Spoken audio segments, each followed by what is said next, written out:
ರಂಗೇರ್ತಾ ಇದೆ ಮೈಸೂರು ಕೊಡಗು ಲೋಕಸಭಾ ಚುನಾವಣಾ ಕಣ. ಮೈಸೂರು ಕೊಡಗು ಕ್ಷೇತ್ರವನ್ನ ಗೆಲ್ಲೋದಕ್ಕೆ ಕಾಂಗ್ರೆಸ್ ಭರ್ಜರಿಯಾಗಿ ಪ್ಲಾನ್ ಮಾಡಿಕೊಂಡಿದೆ. ಎಂ ಲಕ್ಷ್ಮಣ್ ಅವರನ್ನ ಗೆಲ್ಲಿಸಲೇಬೇಕು ಅಂತ ರೆಸಾರ್ಟ್ನಲ್ಲೇ ಸಿದ್ದರಾಮಯ್ಯ ರಣತಂತ್ರವನ್ನ ಹೆಣಿತಾ ಇದ್ದಾರೆ. ಮೈಸೂರು ಕೊಡಗು ಕ್ಷೇತ್ರ ಈಗ ಪ್ರತಿಷ್ಠೆಯ ಕಣವಾಗಿದೆ. ಹಾಗಾಗಿನೇ ಕಾಂಗ್ರೆಸ್ ಅಭ್ಯರ್ಥಿ ಎಂ ಲಕ್ಷ್ಮಣ್ ಅವರನ್ನ ಗೆಲ್ಲಿಸೋದಕ್ಕೆ ಸಿದ್ದರಾಮಯ್ಯ ರೆಸಾರ್ಟ್ನಲ್ಲೇ ತಂತ್ರವನ್ನ ಹೂಡ್ತಾ ಇದ್ದಾರೆ. ವಿಶ್ರಾಂತಿಯ ನೆಪದಲ್ಲಿ ರೆಸಾರ್ಟ್ನಲ್ಲೇ ಸಿದ್ದರಾಮಯ್ಯ ಸಭೆಗಳ ಮೇಲೆ ಸಭೆಯನ್ನ ನಡೆಸುವ ಮೂಲಕ ಚುನಾವಣೆಯಲ್ಲಿ ತಮ್ಮ ಅಭ್ಯರ್ಥಿಯನ್ನ ಗೆಲ್ಲಿಸಿಕೊಳ್ಳೋದಕ್ಕೆ ಪ್ಲಾನ್ ಮಾಡ್ತಿದ್ದಾರೆ. ಬಿಜೆಪಿ ಅಭ್ಯರ್ಥಿಯನ್ನ ಸೋಲಿಸಲೇಬೇಕು ಅಂತ ಸಿಎಂ ಸಿದ್ದರಾಮಯ್ಯ ಪಣ ತೊಟ್ಟಿದ್ದಾರೆ. ಕ್ಷೇತ್ರದ ಪ್ರಮುಖ ನಾಯಕರೊಂದಿಗೆ ಸಿದ್ದರಾಮಯ್ಯ ಸಭೆಯಲ್ಲಿ ಭಾಗಿಯಾಗಿ ಚರ್ಚೆಯನ್ನ ಮಾಡ್ತಿದ್ದಾರೆ. ಚುನಾವಣಾ ಗೆಲುವಿನ ಬಗ್ಗೆ ರೆಸಾರ್ಟ್ನಲ್ಲೇ ಸಿಎಂ ಸಿದ್ದರಾಮಯ್ಯ ಲೆಕ್ಕಾಚಾರ ಹಾಕ್ತಿದ್ದಾರೆ. ಹಾಗಾದ್ರೆ ನಮ್ಮ ಕಾಂಗ್ರೆಸ್ನ ಅಭ್ಯರ್ಥಿಯನ್ನ ಗೆಲ್ಲಿಸಬೇಕು ಅಂದ್ರೆ ಚುನಾವಣಾ ಪ್ರಚಾರ ಹೇಗಿರ್ಬೇಕಾಗುತ್ತೆ?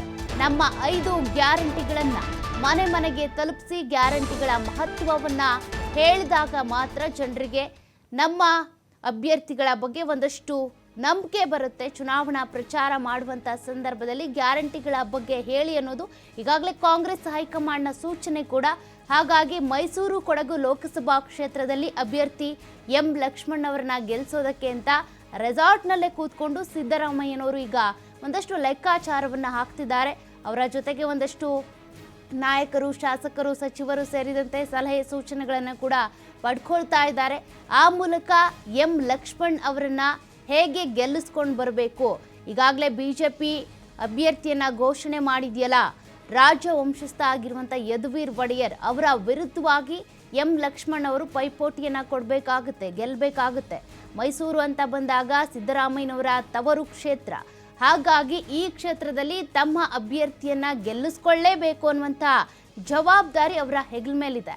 ಹಾಗಾಗಿ ಈಗ ಒಂದಷ್ಟು ಪಣ ತೊಟ್ಟಿದ್ದಾರೆ. ಬಿಜೆಪಿಯ ಯದುವೀರ್ ಒಡೆಯರ್ ಅವರನ್ನ ಸೋಲಿಸಬೇಕು ಅಂತ ಅಂದರೆ ಎಂ ಲಕ್ಷ್ಮಣ್ ಅವರ ಪ್ರಚಾರ ಹೇಗಿರಬೇಕಾಗುತ್ತೆ, ಅವರು ಯಾವ ರೀತಿಯಾಗಿ ಸ್ಟ್ರಾಂಗ್ ಅಭ್ಯರ್ಥಿ ಆಗಬೇಕಾಗುತ್ತೆ, ಅದೆಲ್ಲದಕ್ಕೂ ಕೂಡ ಸಂಬಂಧಪಟ್ಟಂತೆ ರೆಸಾರ್ಟ್ನಲ್ಲೇ ಒಂದಿಷ್ಟು ಸಭೆಗಳನ್ನು ನಡೆಸುವ ಮೂಲಕ ಚರ್ಚೆಯನ್ನು ಮಾಡ್ತಿದ್ದಾರೆ. ಈಗಾಗಲೇ ಕಾಂಗ್ರೆಸ್ ಹೈಕಮಾಂಡ್ 20ಕ್ಕೂ ಹೆಚ್ಚು ಕ್ಷೇತ್ರಗಳಲ್ಲಿ ಗೆಲ್ಲಲೇಬೇಕು ಅನ್ನುವಂಥ ಪಣ ತೊಟ್ಟಿದೆ, ರಾಜ್ಯದ ನಾಯಕರಿಗೆ ಸೂಚನೆ ಕೊಟ್ಟಿದೆ. ಹಾಗಾಗಿ ಸಿದ್ದರಾಮಯ್ಯನವರು ಕೂಡ ಈಗ ಫುಲ್ ಆಕ್ಟಿವ್ ಆಗಿದ್ದಾರೆ.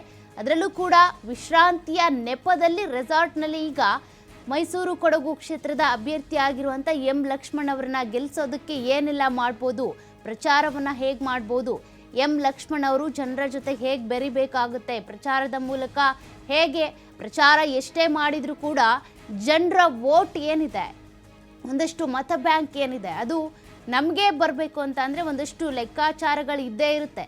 ಸಮುದಾಯ ಇರ್ಬೋದು, ಜಾತಿವಾರು ಲೆಕ್ಕಾಚಾರ ಇರ್ಬೋದು, ಜಾತಿ ಸಮೀಕರಣ ಇರ್ಬೋದು. ಹೀಗೆ ಬಂದಾಗ ವೋಟ್ಗಳು ಸ್ಪ್ಲಿಟ್ ಆಗುವಂಥ ಸಾಧ್ಯತೆಗಳೇ ಹೆಚ್ಚು.